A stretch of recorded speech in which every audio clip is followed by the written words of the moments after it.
on your page? Oh. You can go on my page. April should be able to go on my page and share to your social media.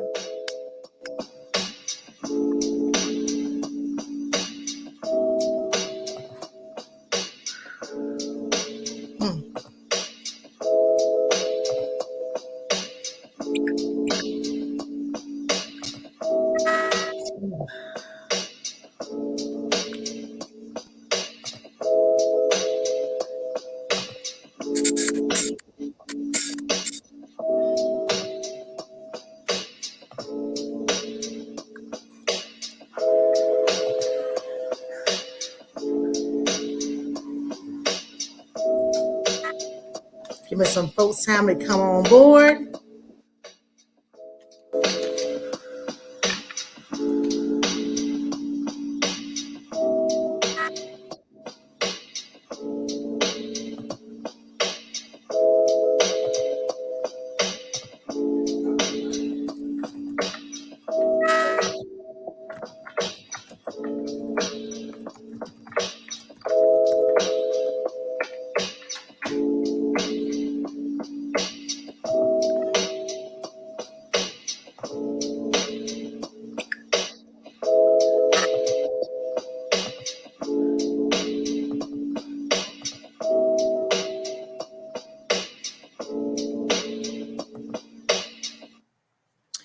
Okay.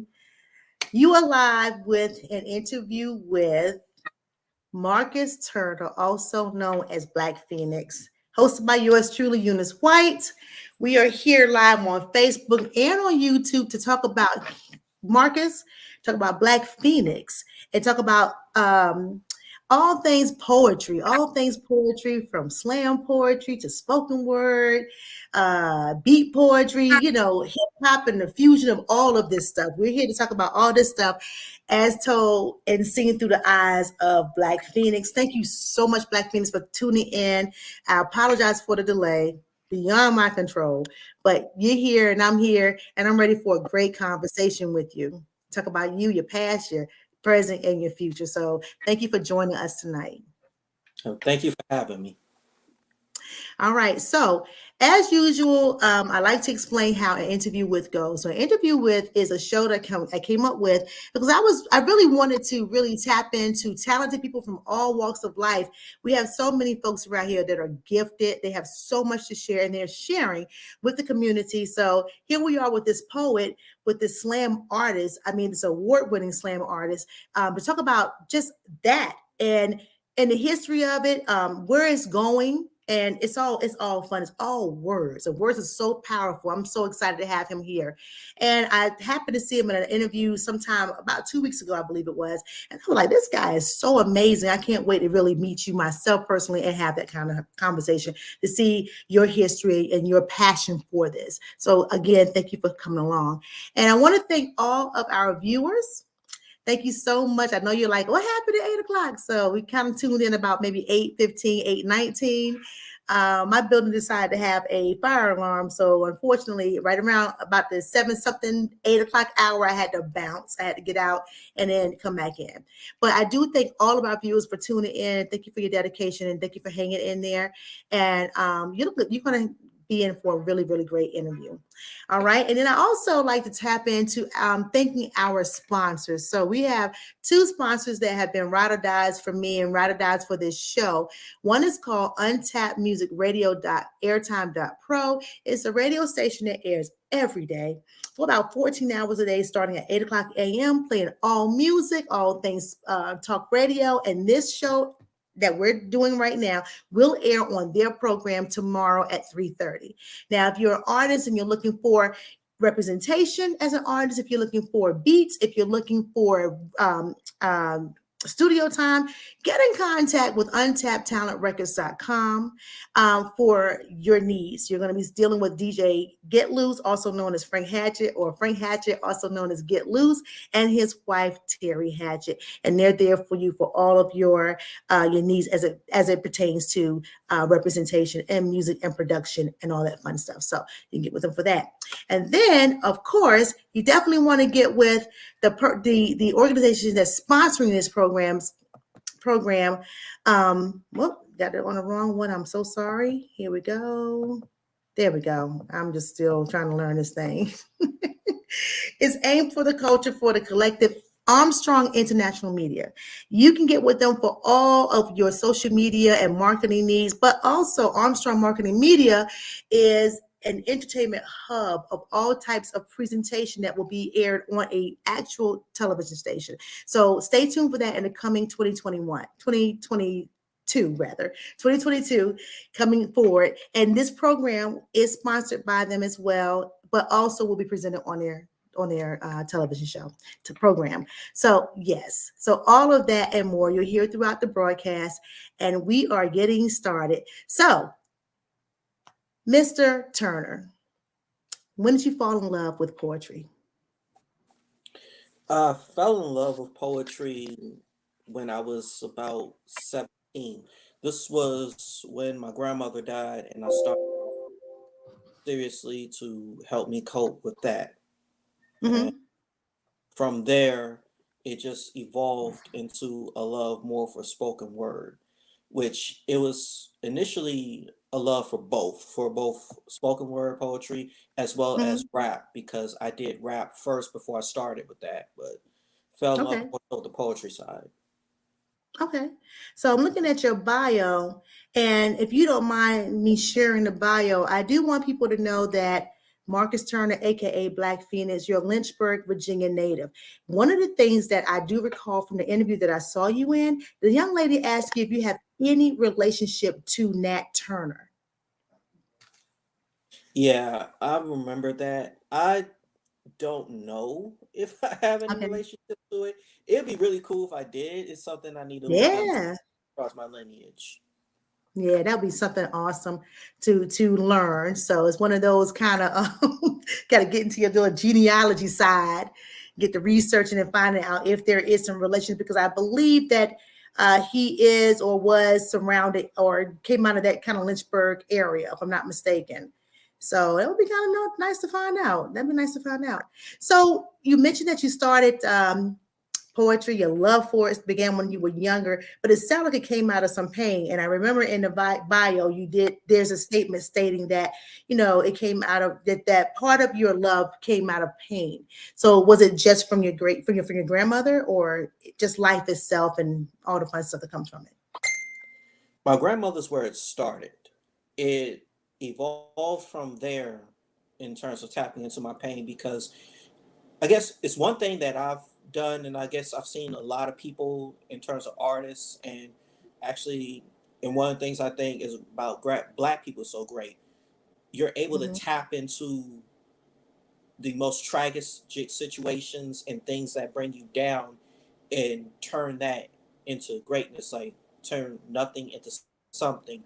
For Mm-hmm. me, it started with my grandmother, then it also went to failed relationships, it went to just generally being a black person trying to survive, went to Mm-hmm. dealing with racism, dealing with all all types of different things. All the other loved ones that have died, friends that have turned their backs on me, all of that. Don't you find it interesting that some of our best works come from pain? Isn't that interesting? I think about Mary J. Blige, for instance, and she have written lot or have performed, maybe written, I'm sorry, and performed lots of music that will speak to the pains of a universe. It's really interesting. And I find too that I remember when I used to journal a lot, I didn't realize that it was therapeutic at the time, but a lot of pain that I think I have suffered in the past, I would just write stuff out. Like I was literally pouring my pain onto page with a pencil and paper.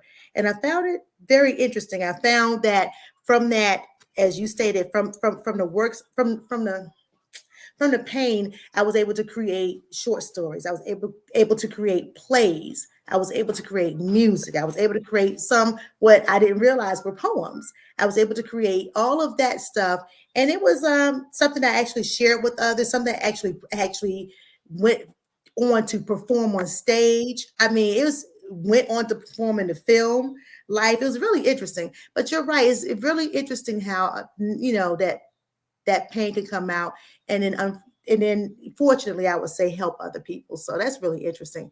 So the question I have for you, because I'm not really well versed on poetry. Okay. However, I did do a little bit of research because I kept thinking spoken word, but then I read your bio and I said, wait a minute, I'm seeing a lot of slam poetry. So if you don't mind giving the audience, giving us the difference between spoken word, slam poetry. I have beat poetry. I also have spoken word hip hop beat jams. What's the difference in all of them? Because they all kind of like originate in poetry, right? In words, or no? Yeah. I don't claim at all to be an expert on it. The most I can tell you Mhm. is about the spoken word side of it and slam Okay. poetry. So, spoken word is poetry as it's performed on stage or Hmm. performed on a CD. So, it's more performance based and Hmm. telling your story on a stage for that part of it. Slam side is the competition side of it, where Okay. you to give you brief history of that and how that works. Started around the 1980s, so around 1984, I think it was, when a poet slash construction worker, Mark Kelly Smith. So what?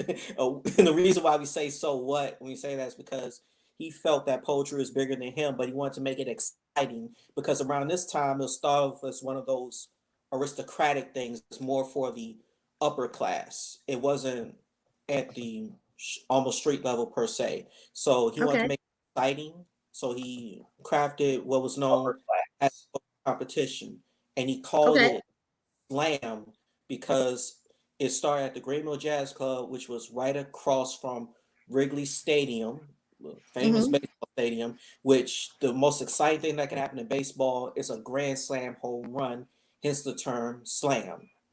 Okay. And when the way competition works is five random judges are chosen.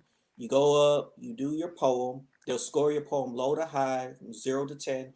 Zero being that's garbage, don't ever do it again. 10 being that's the best thing I've ever heard. Decimal points are used to encourage a tie, something like 8.8, 9.9. They drop the low Hmm. score, drop the high score, and add it up. So the highest score any poet can ever get in a slam is a 30. Okay. Now I see that you have won quite a few slams. So people should know that you migrated to Simpsonville, South Carolina, and that's where you found your voice for poetry. And I have here that you embody humbleness, but when on stage, you're a fiery phoenix. You're a multi-talented musician and brilliant writer, as you said that you used to rap. And when you were attending open mics, which is so interesting that that's a big community down there for open mic or slams. I really think that's very interesting. Is that nationwide, or there's certain hubs in the nation that really, embrace slams? Oh, it's nationwide. There are teams all over the world, not Hmm. just in certain spots of the world. Now, obviously, there may be some spots, like for example, where I was in Lynchburg, there wasn't anything there, but you can still go to Roanoke or different areas of Virginia and find it. There Hmm. are teams in Hawaii, there are teams in Europe, there's teams in Africa for slam poetry. So yeah, it's it really is nationwide. As a matter of fact, we there used to be a nationals competition where teams from all over the nation would come together and compete. Now the biggest one is Southern Fried, which is the Southeast Regional, but we still have teams that are coming from beyond that compete. And Hmm. was we have poets that come from California competing. We've had teams from Hawaii that competed in Hmm. Pride. So it's a big community. It's big but small at the same time. I think that's awesome. So when you were saying like different teams coming from different locations, so I about maybe two before the pandemic, I remember going to DC. They would have this. Not this has nothing to do with poetry, but they would have this national or this yearly annual skating thing. I'm not a skater, but I went because I used to love to skate when I was younger, but roller skating. And I went to DC, and it was this, like I said, annual event, and they had skating teams from all over that came to DC to participate. It wasn't a competition, but just to collaborate and celebrate roller skating. So you think back to like the 80s or whatever, or just all these different skate groups. So from Detroit, Cali, Atlanta, Jersey, it didn't matter, this area here. So I'm thinking, wow, I didn't really realize how big that community, the poetry community, was and is.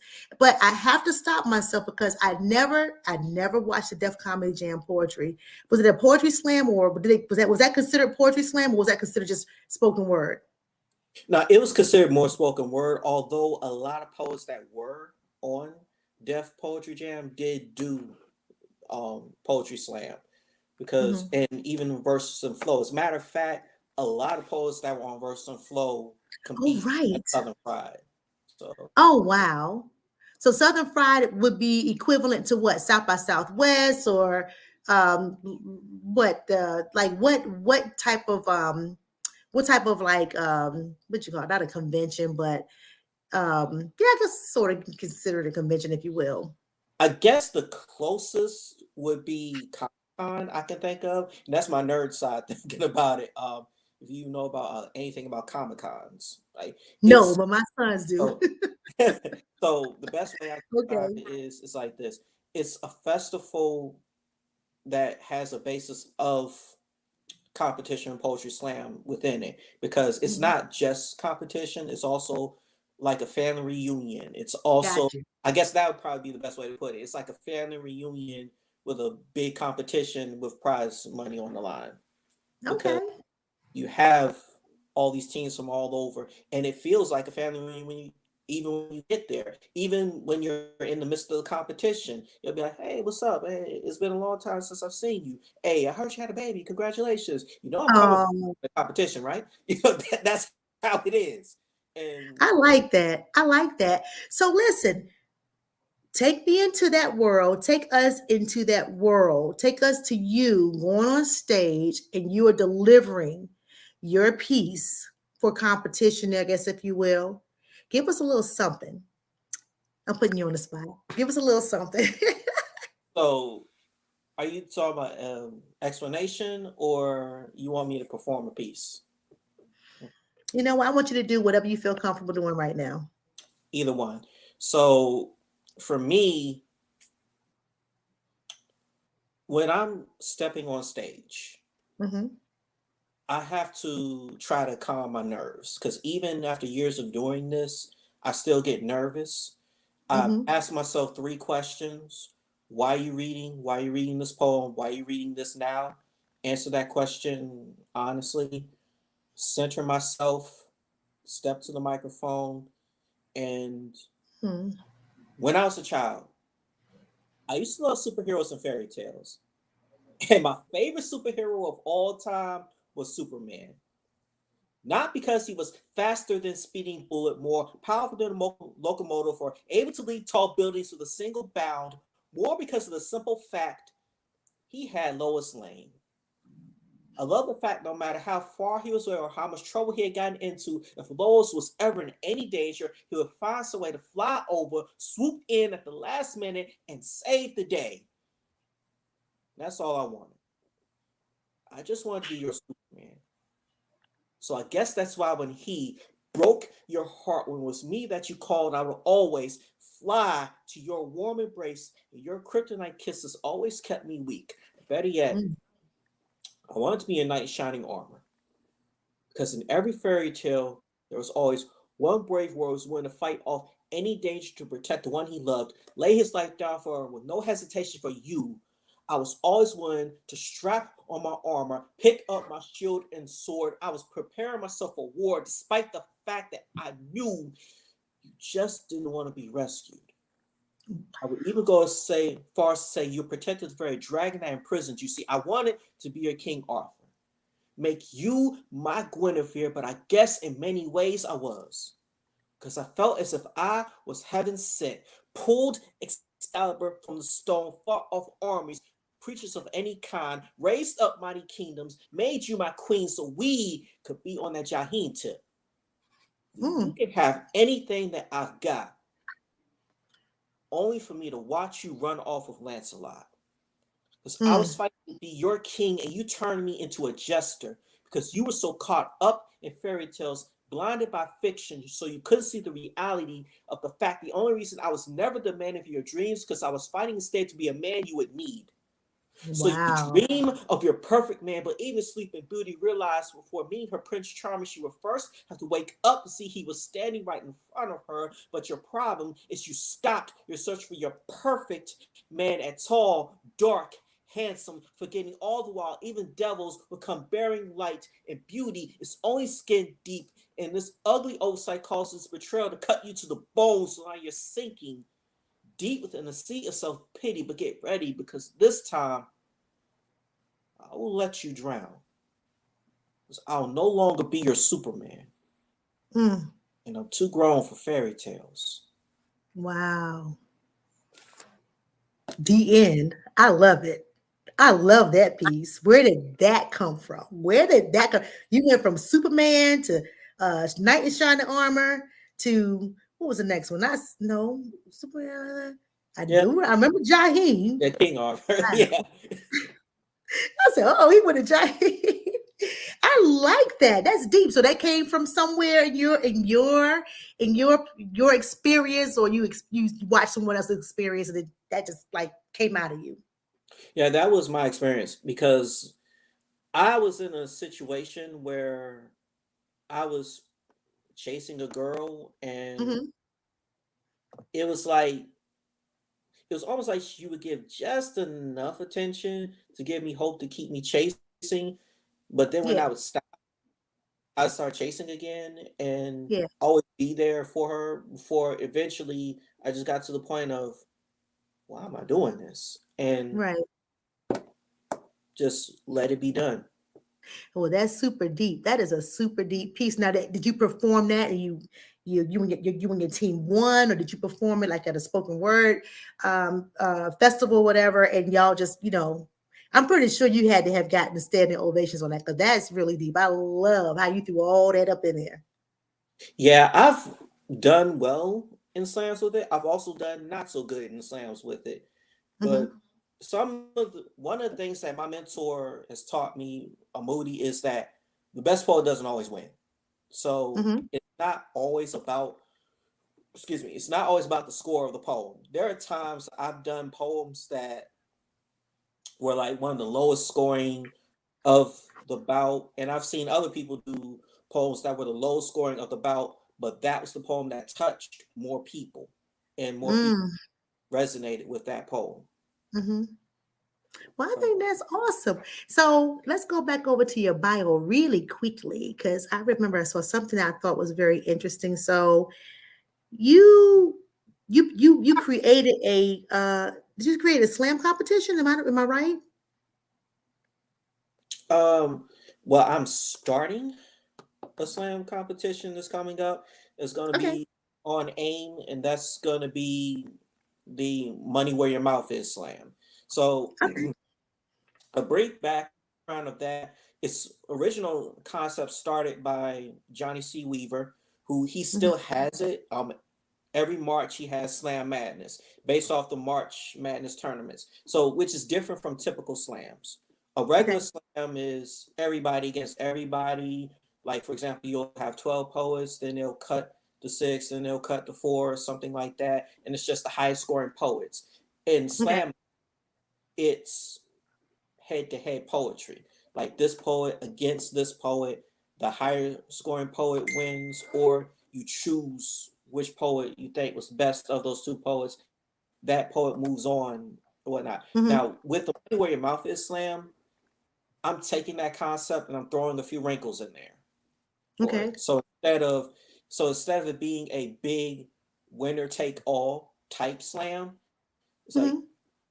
you as a poet, you can have a chance to back out at any time of the poem. Okay. Well, with the exception of two slams, and have a chance to take money. So if you put up money, none of that money goes to me or the venue or anything. All posts I put up money, you're doing it for that one. So it's one of those things where it's kind of like, oh, you say you're the best poet, literally put your money where your mouth is.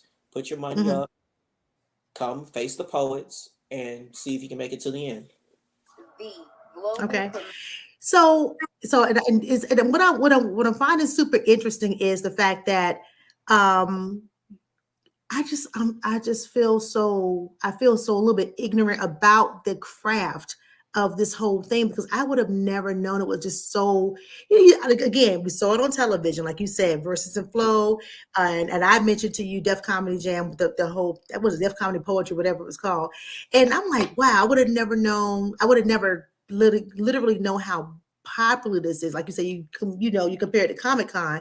This is absolutely awesome. And what I love about it is that these folks are getting up and and just it's just the whole power of words thing. Like what you just delivered to us a few seconds ago was absolutely beautiful. I mean, you literally told a story and it definitely resonated. And I'm pretty sure that I'm not the only person that resonated with, but I love something that just touches your soul. Like it literally touches your soul and pulls something out of you to kind of look at.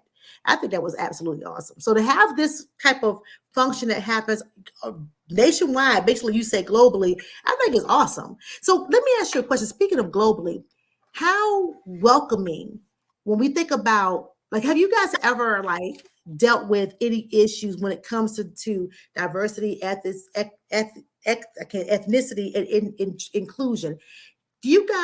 Are you guys like a community that absolutely welcomes all poets from all over the world and their pieces, whether you agree with it, whether it's political, whether it's I don't know, whether it's racial? Do you guys absolutely welcome everyone bringing their themselves to the stage? You know what I mean? Like literally, like Right. you may have somebody that just comes up and they speak on certain subjects that might you might Right. okay, but are you guys? I mean, is it that inclusive? That As a whole, yes. Now, okay, that being said, you do have some instances where hmm a poet may have a point of view of something and it not resonate with everyone else. Like hmm some there are some hot button topics. Like for example, when it comes to the what was what can I think about? The feminist movement. Like that's a okay, hot hmm because obviously a lot of people are for the movement. Some people are against the movement, and there are some people who may do a poem that seems like it's against the feminist movement, but it's really not. It's just speaking hmm about their perspective. Because I almost want to put it almost like this: sometimes it gets to a point in poetry where it's like somebody having a different opinion is seen as being offensive, hmm where it's like, no, you shouldn't be offended just because you don't agree.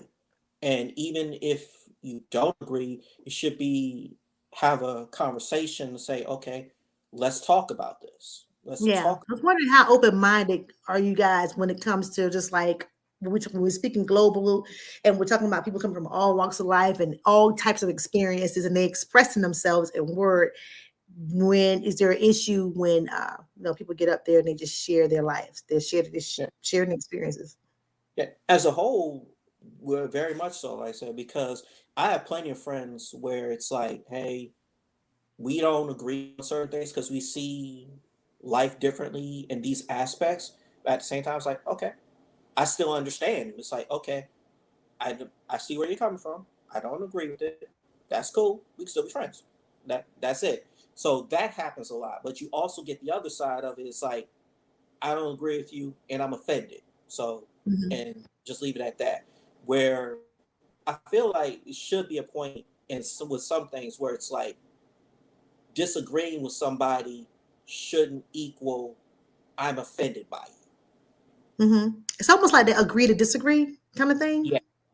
Yeah, because everybody have their different opinions. They're going to come with their different experiences and come with their different whatevers, and it's it's like let's just kind of almost stick with the art of it stick with the art of it, and you know, Yeah, it's okay. It's okay to be open minded. I was just wondering about that because I said to myself, I say, we have people coming from all around the world. I can only imagine certain experiences and whether or not if they're, I guess, welcome, if you will. yeah, Yeah. Okay. So listen, what we're gonna do real quick, we're gonna go to our no, we're gonna go to our viewers really quickly and see if you guys have any questions for Black Phoenix, please hit him up in the comments. If you have any comments for him, please hit him up. If you have any questions for him, please hit him up. So let's see here. I I get confused about which side I'm on, so forgive me. So okay, so poetess April J. Armstrong says hello all and hello to you. Hello Warren Evans. Hello there, baby. Tania. Hi Tania, thanks for joining us. And my son joined us, and then going to the other side really quickly. This is the Facebook side. Let's see. Any questions for our guest tonight? Please feel free to ask any questions. Hi, Nikay. All right. Okay. So let me just do one more thing really quickly.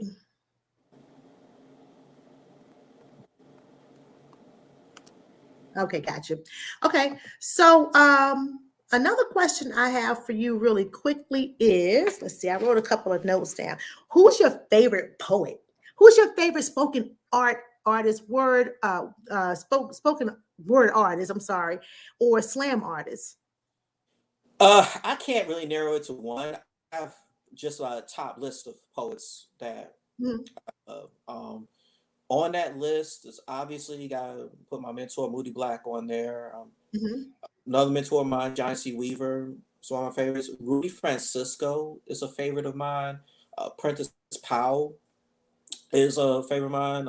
Roscoe Burnham's Love Dichotomy, Masterpiece. She's phenomenal. Well, I like that name. That's cool. Yeah, and I mean, like I said, it's too much to name, too many to name on there. Solo is another one on there. Mhm. Old Soul, Bittersweet, Dove Dupree. I mean, I it's a Black Chakra. Can't forget Mhm. about. Um, it's just so many.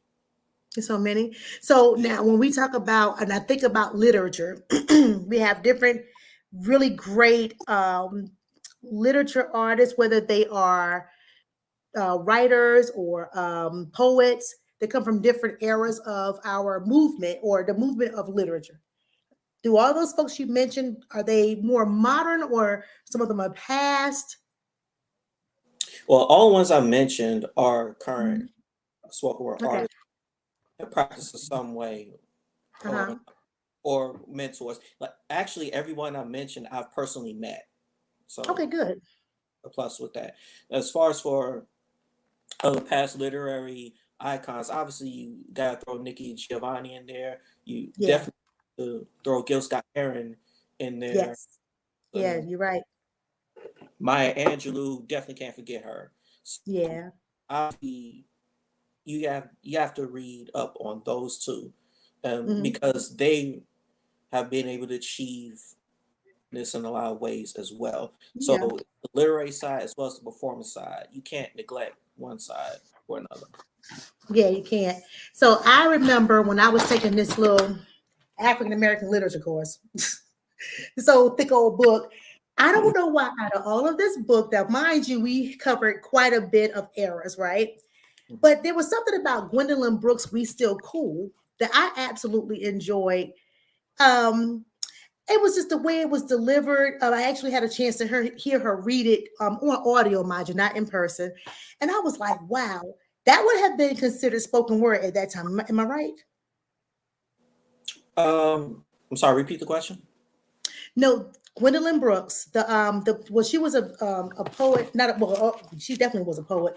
She came out with this piece called "We Still Cool." I know it dealt with a time and an era where she was trying to address, I want to say, Black men and where they were in terms of finding themselves and not getting caught up in the crime and the stuff that was going on, drugs and crime and that kind of thing. It was really a good piece. It's very short, And I was asking, I said, would that have been considered spoken word? I did hear it delivered on audio, and I could see that being considered, I guess, slam poetry or performance poetry as well. So I was just wondering if what do you think about her works? I know you mentioned a couple of other people, but what did you think about her works, especially? She's out of Chicago, wonderful writer. She's come up with so many different pieces. Well, world well renowned writer. I don't know, it was just a really good piece. And like I said, it was nice and short, but it was sweet and delivered. I thought at the time, at least with the way she delivered it. So when somebody comes to a, for instance, when someone comes to a spoken word, I mean a slam poetry, what should I, as the viewer and listener, look forward to from the performers, or if you want to call them performers or deliverers, what should we look forward to? Because like I said, her piece, that was just on audio. It was really interesting. She did it live, but it was on audio, and it was just really interesting and nicely delivered. I say look, um, just look for how it resonates with you for any piece that you see done on stage, because there are a lot of different styles that are done. Some Hmm. are, and as a matter of fact, with the poets that act, all of them have different styles. Got you. They bring the actual movements into it. Some people, like for example, one of my dear friends, Emotional, he used to mime, and he brought that into Wow. poetry. There, That's I interesting. do sign language with it, and I've seen some poets who don't really do a lot of performance at all with it. Some they just stand and deliver their poems regular, speaking, Hmm. speaking as if I'm speaking to you now. No movements or anything that's done with it. No choreographed movements. Some have very soft voices. Some very loud voices. It's just a matter of what resonates with you. The only the only thing I don't want to say judge. Well, when it comes to poetry, when I am judging, yes, that's how I judge it. But when I'm Hmm. listening to poetry just as a fan, I look for Hmm. three things. Just one, you didn't mess up. Two, you made me feel or believe what you were saying. Got Three, you. you left it on stage. You left it on stage. Yeah, you left it all on stage. That's what I mean by that. When I say you left it all on stage, is meaning that you put your all into that performance. Okay. It wasn't a matter of, okay, you were just kind of holding back. It was just you really gave me, I get a sense of what that poem was about. I get a sense that you really put yourself into the poem. You weren't just throwing words together because they sounded nice. Okay. How would you describe your style? Uh I try to be as creative as possible without being super confusing. That's Okay. the best way I could describe it, because I try to push myself to do different things with Hmm. my poetry. And a lot of people say that they don't have boundaries. I say I do, because boundaries are good for two things. One, they're good for knowing when you've gone too far, and two, Hmm. you know when you haven't gone far enough. So, So I'm sorry, go ahead. no, sorry, you keep going. I'm sorry. I was like, so I know for me, for example, I had a big problem writing about social injustice. So, Okay. and it wasn't that it wasn't something that touched me. It was just that I didn't know how to write about it. So, because I knew I had this like boundary, this thing that was holding me up, I would go to others to say, hey, how do you write about this? And Hmm. then when my mentor said, well, relate to something that you know, relate to something that is easy for you to write about. And that gets into doing Venn diagrams and other technical aspects of writing to push yourself. To push yourself. Okay. So, what have you? What out of all the pieces you've written? I love what you did. Of course, I mean that was really cool to me. What you performed a little earlier. What is your favorite piece? And then besides the social justice, social injustice piece, are there any other, I want to say, topics that you just don't touch at all? That Hmm. really doesn't. Well, as far as for topics, I don't touch on feminism only because for me, it's not something I know enough about yet to write about. Okay. And in some aspects, I do feel it's not my place to write about it. So Hmm. I don't touch it. And as far as for favorite pieces, it's kind of a three-way tie between um, one is my love hate piece. The second one is my Rubik's Cube piece. The third piece is my well, people call it button up, but the title of it is anti-love. Well, I call it anti-love, but it's an erotic poem, which is another topic that I kind of struggled with in writing, but I'm learning and getting better at writing for that. That is really interesting. I remember you called yourself a little nerd. So when you did a Rubik's cube, but that doesn't mean you're a nerd. But I remember the Rubik's cube from back in the day, and people could just like put that thing together and match all the colors. I couldn't figure that part out. I think that's really interesting. So to go from that, and then like you said, the erotic piece, I think that's really interesting. It means you kind of like, you can kind of touch a little bit of everything. Just certain things, like you said, certain things I'm gonna keep my bounds about because this is not my place. But I really like the fact that you are able to kind of open up and let yourself be vulnerable enough to touch different pieces and then write about it. So what we're gonna do at this moment, I'll get back to our viewers in a minute, but let's get to our next sponsor. Excuse me. Let's see. Armstrong International Media, who's presenting this piece. We thank you so much, April, for everything. And guys, she's our next sponsor. Oh, wait a minute. I tell you, I'm going to have to learn how to get this stuff done. Or AIM, for the culture, for the collective, is the global premier cultural arts network where we hold all the power. A social media and marketing company, we also offer services in voiceover, graphic design, commercial development, and podcast production. Start your day speaking out loud or whisper into the evening. Conversations on relationships that catch a one-man, one-woman feature. Healed through testimony and poetry. AIM is where you can find affordable packages for you to invest in your brand or your business. Follow, subscribe, like, share, and AIM for the culture, for the collective. Okay, everybody, please get with April J. Armstrong for your social media and marketing needs. She is absolutely wonderful, and she is the brainchild behind AIM, Armstrong International Media. She has a network of wonderful programming, including this particular one right here that will be going live sometime next year in the early part of the year, like maybe the early 3 months of the year. So she is a force to be reckoned with. Please make sure you get with her. She's a wonderful person and very professional. And again, for your marketing and social media needs, please get at her. We have our YouTube channel right here, Aim for the Culture and for the Collective. So we are all very much affiliated with her, including Black Phoenix. So this is what makes our family so wonderful.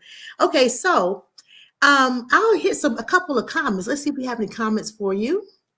I love when our audience asks questions. It's just absolutely wonderful because it just helps us all learn a lot about our guests. Let's see here. Let's go on the other side really quickly. Just a moment. What's the one thing I would say that people misunderstand about slam competitions and or spoken word? Remember, I went through a couple of terminologies. I was like, oh, I didn't know it was so much involved with this. Yeah, spoken words, slam poetry, beat poetry, spoken word, hip hop beat. Why there's such a difference in all of that? because there's a lot of different styles of poetry. Like, for example, one of the biggest misconceptions is when people come into a poetry event and they're expecting all poems to be about like the Love Jones style of poetry, or Hmm.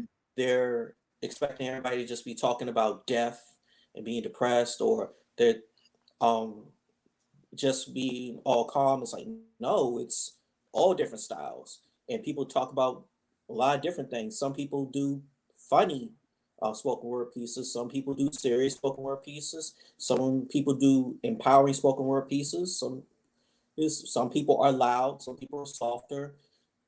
Excuse me. Some people are more comedic. I mean, it's just many different styles to it. So people So that's one of the biggest misconceptions. You hear spoken word and it's everybody thinks it's all one thing. Hmm. When it, Going back, I'm well, sorry. going back to, oh, I'm sorry. Oh, no, Sorry no, about no, that. no, go ahead.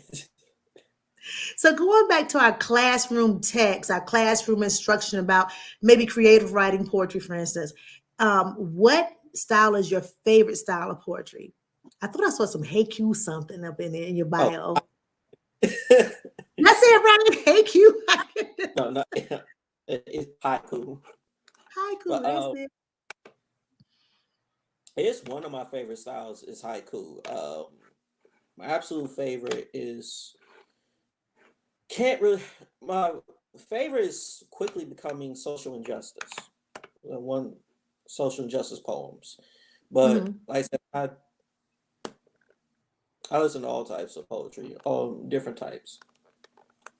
That's awesome. So it's interesting to see how that, first of all, we can be free to come into that arena, be creative, and share from our hearts different issues that's happening in the world. Have you had anyone that you know in your passing over the past couple of years touch on our COVID, the pandemic or the COVID-19, whether you should be vaccinated or unvaccinated? Have you had anyone like come across any artists that have actually expressed an issue, an opinion through poetry about that particular issue? Yes, Top. Mhm. yes, I have. Matter of fact, there's another poet I know right here in the upstate. He works as a phlebotomist, drawing blood, and has spoken about it, and literally said in his poem talking about getting the vaccine and being vaccinated. I've seen the poets that kind of touch on it and speak Mhm. about COVID, and I mention it in one of my newer poems. Well, Mhm. well, actually, it's just really two lines. I mention it when talking about it, but yeah, it's being talked about. It's been talked about. Wow. Now, what about anything political? Oh, that's always talked about. Yeah, I, I talk about that in my poems. I've heard it in countless poems. Like when I came into spoken word, it was one of the more frequent poems that's talked about. Mhm. Now, So do you have a compilation of poems? I don't think I noticed that in your bio that you have a compilation of poems that is available for those that, at least for purchase. actually, there is. You Okay. can actually go onto iTunes and purchase my album Black Phoenix from the Ashes, Oh, and nice. you can see it. It's actually going to be a picture of me. This is a young Okay. me here on there, so you can find it there. A Black Phoenix from the Ashes on iTunes.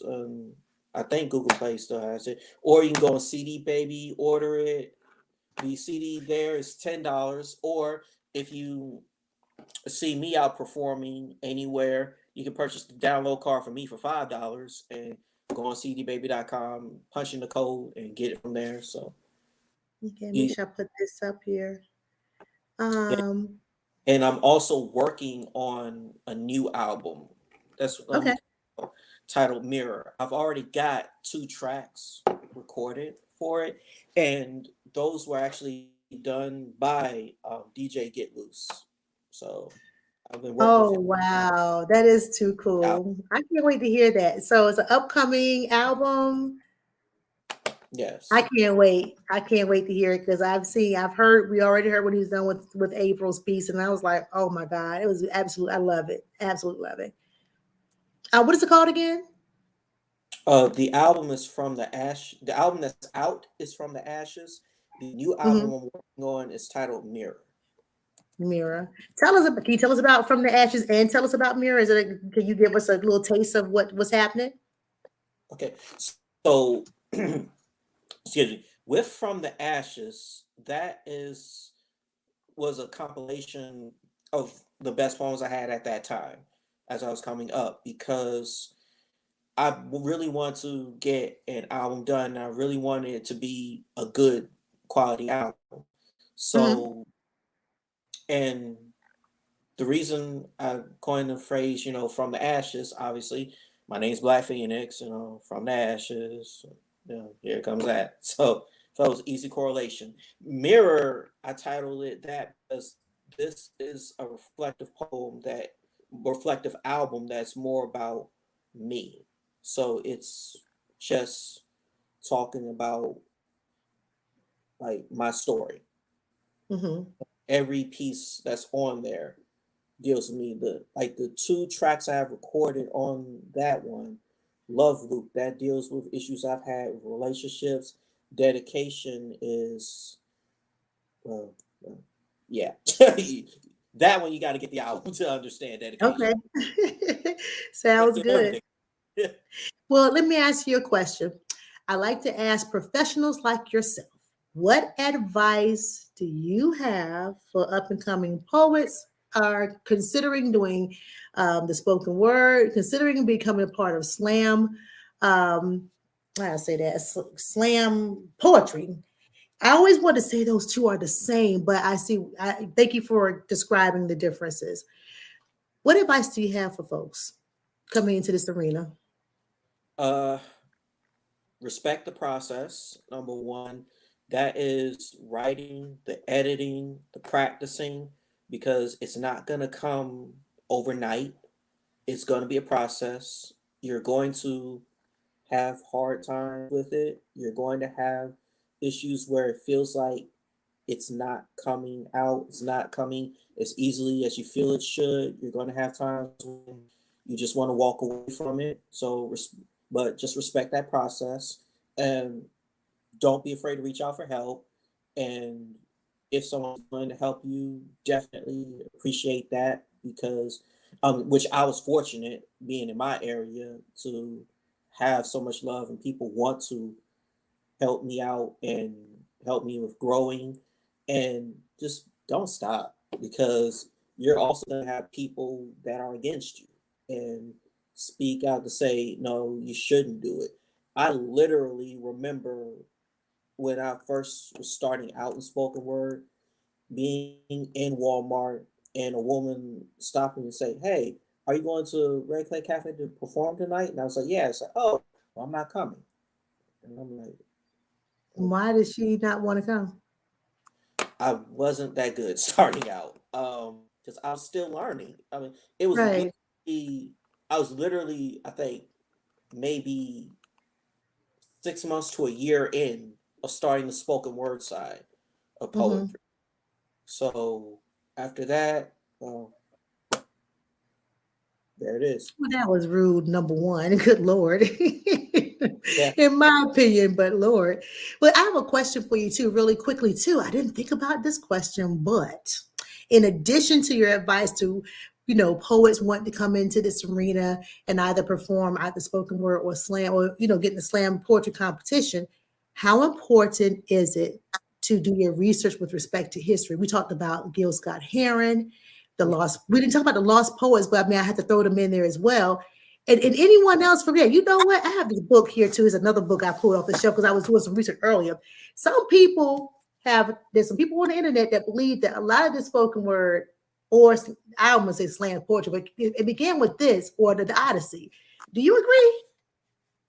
Yeah, I mean, it's always good to study the works from the past because Mhm. number one, those who forget the past. Well, actually, this doesn't. fit in the realm of this to say those Mhm. get the pass of doing to repeat it. But the reason why it's important is because those are a lot of great works and they can help to influence your writing. Because I know, because I remember when I was actually going over some of Gil Scott Heron's work, and it helped me think, oh, that's a new way to think of that. I also read the Outlaw Bible of American Poetry, and I was reading older poems of people that started in slam poetry. And it's like, oh, Well, that's that's awesome. how they, wondering how they did that, how they're able to put together writing in this regards. Also, different ways of writing metaphors, different ways of writing similes. Because Mhm. I'm in even talking about, which this one thing that kind of irks me a little bit when it comes to some poets, where especially some poets, they say if you don't memorize, or this person was not a spoken word artist, look down on. Yeah, but neither was Maya Angelou, and she read the inauguration. So what's that tell you? So yeah, especially study her works, because Mhm. she's a phenomenal poet who's written phenomenal works that have stood the test of time. You're right. You're right. And I'm fascinated that you stated that because I've interviewed a couple of people who have referenced her in their works. A couple of people I've interviewed, excuse me, author James Rodman, he pulled a piece from Maya Angelou that dealt with love and relationships. And I have another young lady, Michelle Barnes, aka Mickey Styles. She have created legacy journals, and she too have referenced Maya Angelou. So I do appreciate the fact that you definitely suggest that we as up and coming writers, whether it's poetry or just literature of any sort, whether if it has anything to do with screenplays or playwrights, you do need to research those that have come before you and try to learn different styles, different writing styles, to understand where we are today. So that's a good thing. That's great advice, honestly, great advice. So yeah, anything else you want anybody to know about you, the slam artist, like how many slam performance slam festivals you've been a part of, how much money you won? I'm just joking. You and your team, you and your team won. Anything else you want us to know about you, about Black Phoenix? Well, biggest thing about it is if you see me out in public, don't be afraid to say hi. Spark up a conversation. Let's talk. Uh, that's all. That's cool. Also, like I said, I'm a nerd slam champion because I'm a huge nerd. So I love anime. I love watching like things that are in the mystical. I love video games. Like example, like my favorite video game right now is NBA 2K. Like I love Mhm. NBA 2K. Like, but one thing that my girlfriend understands about me is I get off work, I come home, I was like, just give me like an hour to myself. I'll turn on my PlayStation 5. I play NBA 2K. Then it's okay. How are you doing? Just to, especially if you've had a hard day at work. Right. I'm laughing because I said, hey, where's Black Phoenix? So now I know in the future, I'm gonna wait a minute, give you some time, and know that you coming on board. That is really cool. So you want to give us another sample of your works? Sure. See, I can never solve Rubik's cubes. I was always puzzled to get everything solved with all sides being one color. Befuddled at attempts to solve this six-sided riddle, so I would ask for advice, work at it for hours. Even when as far as look up YouTube riddles to try to solve this riddle, you know, Hmm. spin right, rotate top, place corners, place sides, and in the end, with all my attempts to solve, I just ended up with a bigger mess than before. Just like the day we parted ways. I was left confused. See, I was twisted in this mass of misery. I never knew someone would cause me so much pain. I had no idea as I was falling into this emotion, the torture it would bring. I never felt so much agony because I thought that falling in love wasn't supposed to hurt. But then again, it's never truly the fall that hurts. It's always the sudden stop. And when we crashed into dead end pavements of nevermore, it left me broken, confused, twisted in this mass of misery. I was stuck in a complex puzzle of emotions I could do nothing but attempt to solve. Spin left, turn right. Why can't we work this out? Spin right, rotate top. What can I do to fix us? Place corner, spin left. What made you stop loving me? Place sides, rotate right. Why can't I stop loving you? And in the end, with all of my attempts to solve, I just ended up with more of a six-sided catastrophe in this cluster of emotions. Yellow, scared to be hurt by someone else, too afraid to try to love again. Blue, filled with sadness, someone I felt was the better part of me decided to depart from me. Despite the fact that I would have walked through blizzards with no winter coat just to get used to the feel of your cold shoulder, red, and angry that I poured so much of myself into something that wasn't supposed to last, green, sick to my stomach, I almost bought you white. Ghost of the man I once was, the woman I gave my heart to, ripped it apart, so I no longer see the orange glow of the sun shining what was supposed to be the future of my life. I don't think I'll ever be able to solve this Rubik's Cube of emotions swirling inside of me. So I guess I'll just be puzzled. You better do it, Black Phoenix. That was awesome. That was awesome. So I'm guessing one day you was kind of in a spiritual slump and you would say, I'm gonna play my little Rubik's Cube right now. And all of a sudden, all of that came out. That is awesome. Absolutely awesome. Y'all give it up for Black Phoenix. So Black Phoenix, again, he's based out of South Carolina, and he is a part of multiple poetry slams in that area. So if y'all are down for all our South Carolina peeps, y'all make sure y'all stay tuned. What part of South Carolina? I meant to ask you. It's in Greenville. Greenville, right? You said Greenville?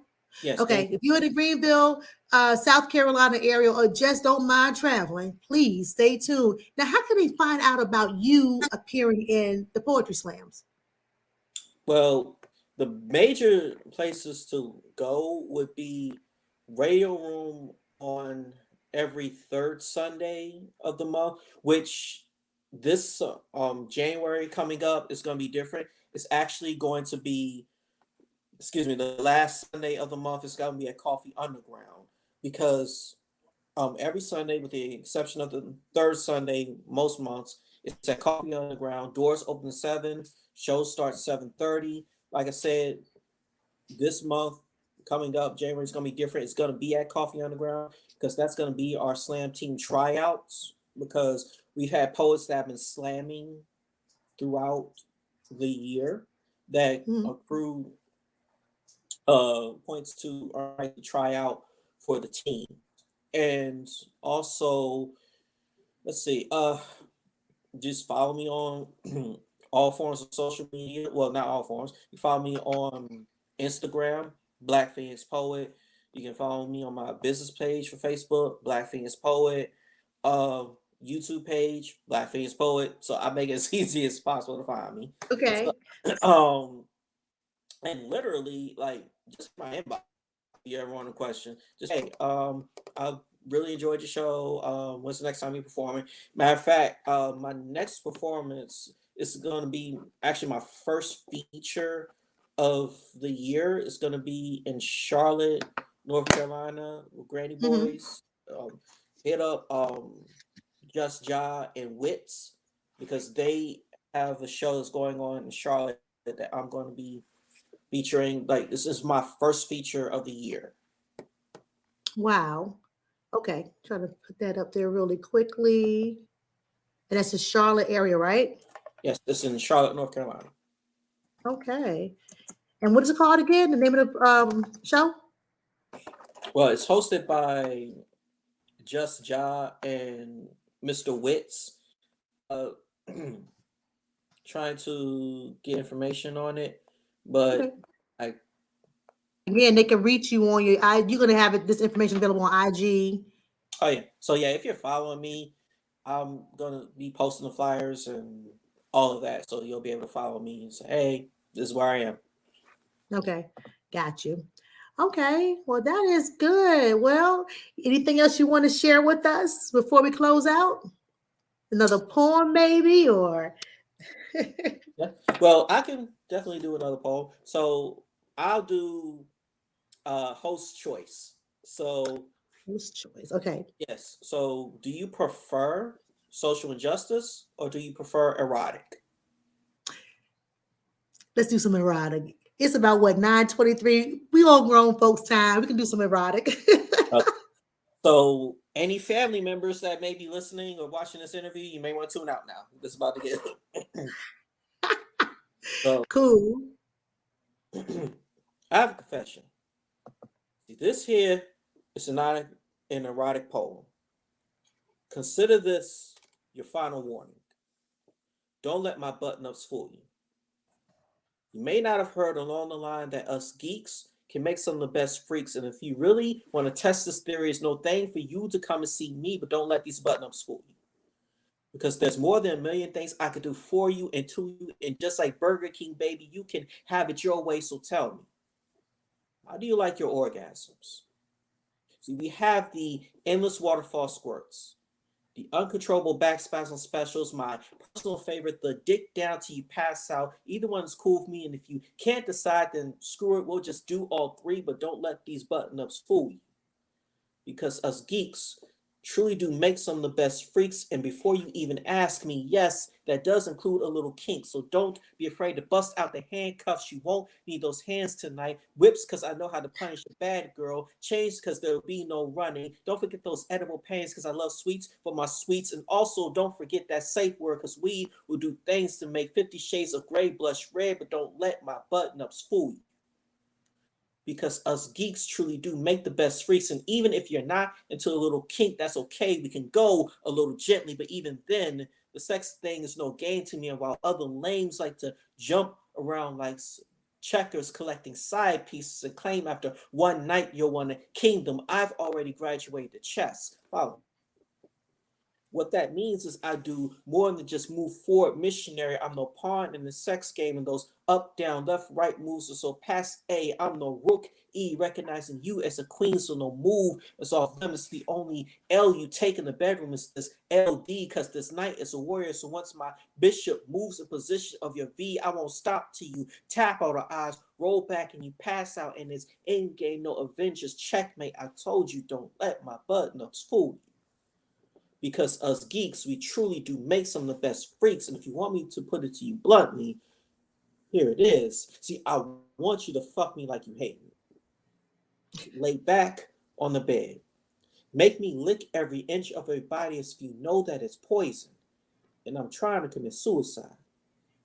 And if I try to stand up, push me back on the bed, sit on my face, and as my tongue moonwalks and spins on your clit, drown me in your waters of ecstasy, disregard my breathing. My face is purely for your pleasure. There's a reason I grew this beard out.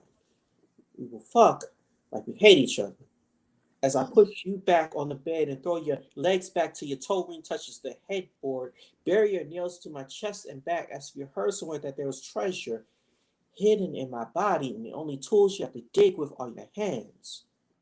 Then I will flip you over, bend you over at the waist, hitting it from the back. Baby, I want to be so deep inside of you that when you try to lick the roof of your mouth, it's me that you taste.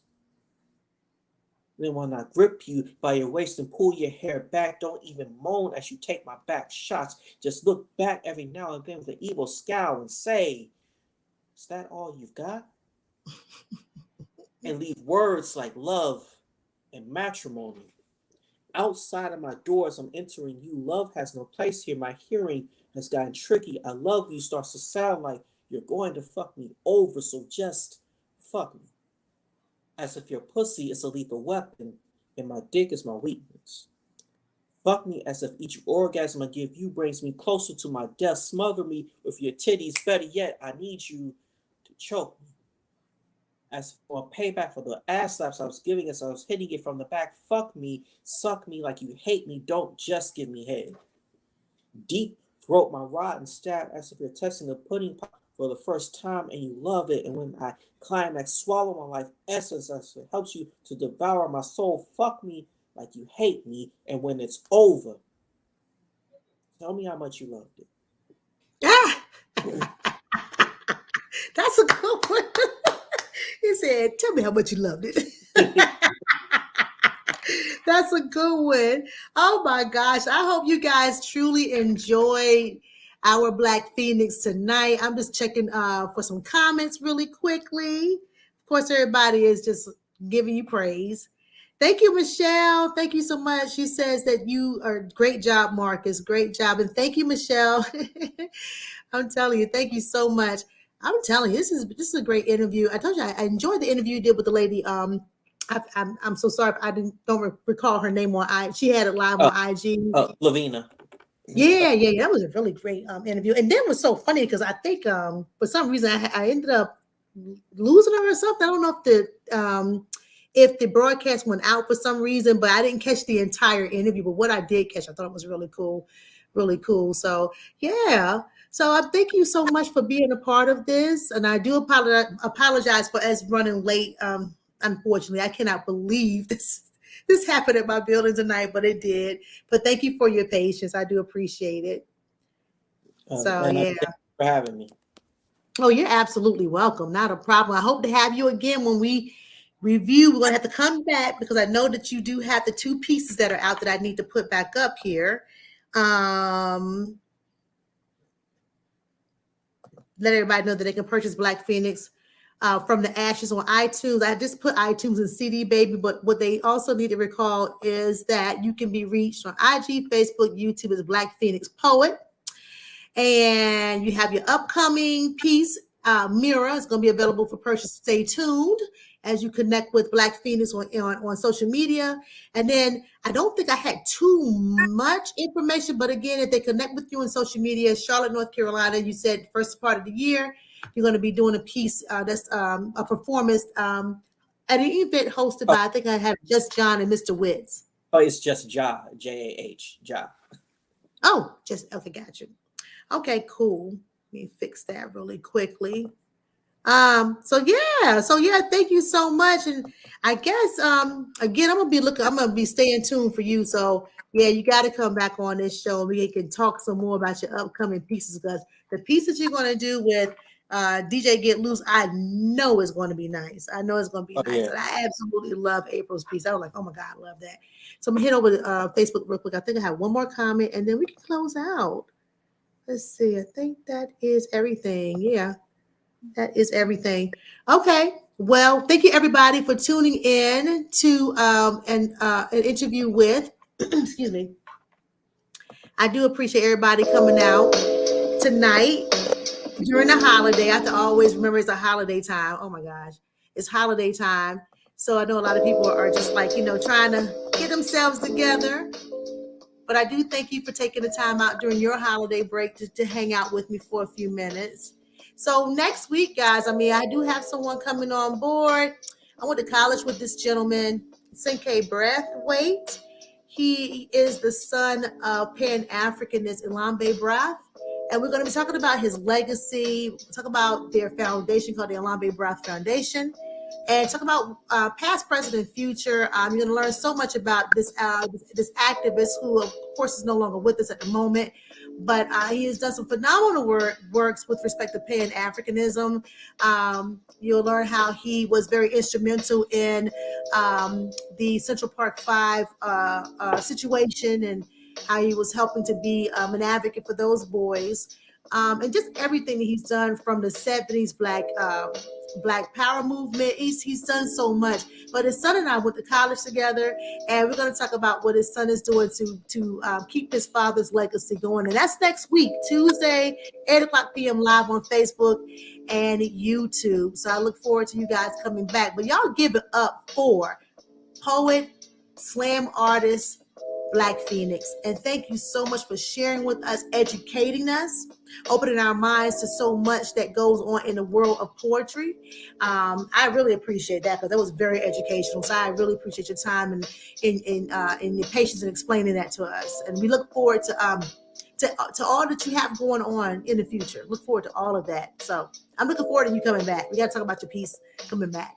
Got to discuss that. Uh, and I look forward to it. So, All right. Okay, guys. Well, listen, thank you so much to everybody who tuned in tonight. And we are going to see you guys on next week.